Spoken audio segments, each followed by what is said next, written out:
Assalamualaikum warahmatullahi wabarakatuh.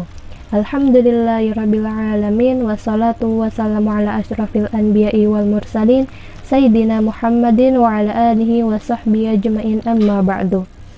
Alhamdulillah, ikhwafillah rahimakumullah. Pada kesempatan kali ini saya akan menyampaikan renungan mengenai apa sih yang kita inginkan saat kita memberi maaf kepada orang lain. Dalam perjalanan hidup, mungkin saja kita seringkali mendapatkan perlakuan yang kurang baik, disakiti, dicemooh, dan sebagainya.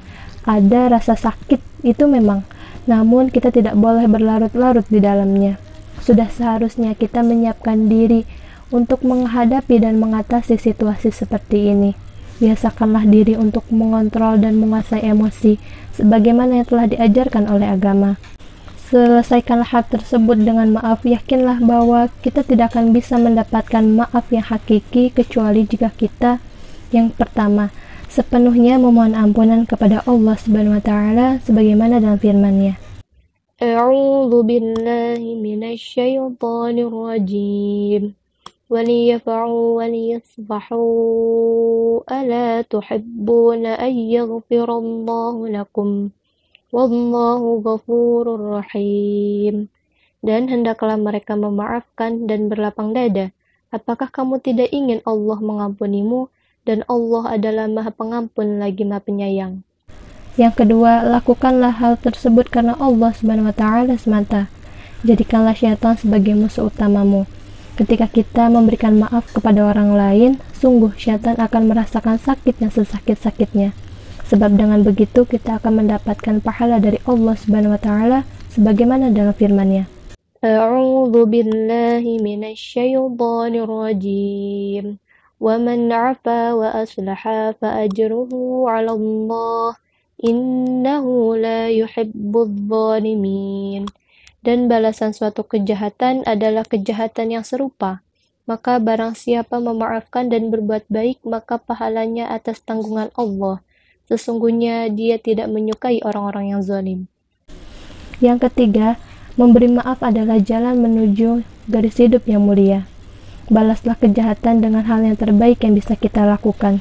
Kejahatan dengan kebaikan, dosa dengan maaf, kemarahan dengan kesabaran, tidak memperdulikan hal sepele, dan memikul hal yang tidak disukai.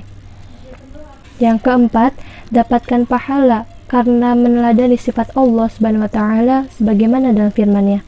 A'udzu billahi minasyaitonir rajim.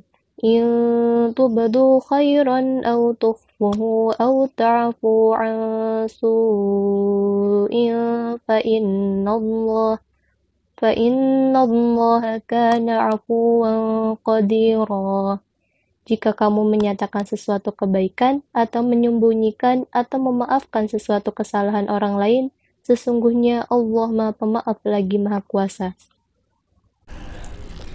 Yang kelima, pahala meneladani sifat Rasulullah SAW dan para nabi atas memaafkan orang-orang yang berlaku jahat dan menyakiti mereka. Padahal mereka bisa saja membalasnya, namun mereka adalah orang-orang pilihan, menyerahkan semua balasan kepada Allah Subhanahu wa taala.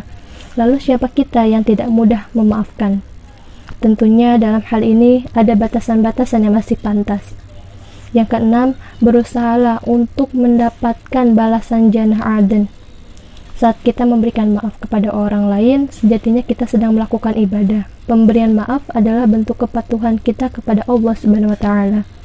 Begitu dengan kesabaran dalam menerima sikap orang lain kepada kita.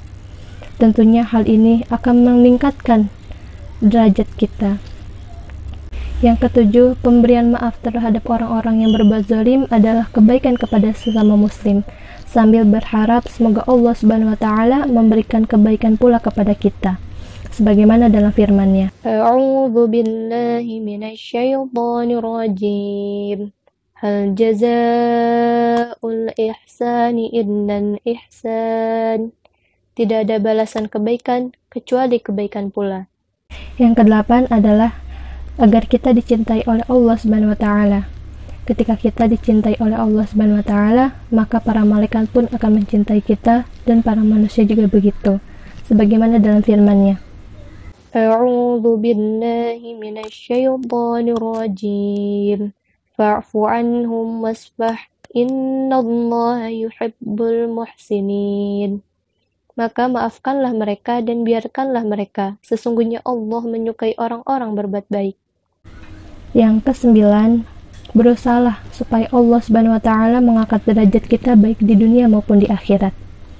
Sebagaimana dalam hadis berikut, Allah tidak menambahkan apapun kepada hambanya yang pemaaf kecuali kemuliaan. Dan tidak ada balasan bagi seseorang yang tawadu kepada Allah kecuali Allah mengangkat derajatnya. Hadis riwayat Muslim. Adakah hal yang paling utama orang yang bersifat tawadu di hadapan Allah Subhanahu wa taala memberi maaf adalah sifat tawadu yang luar biasa.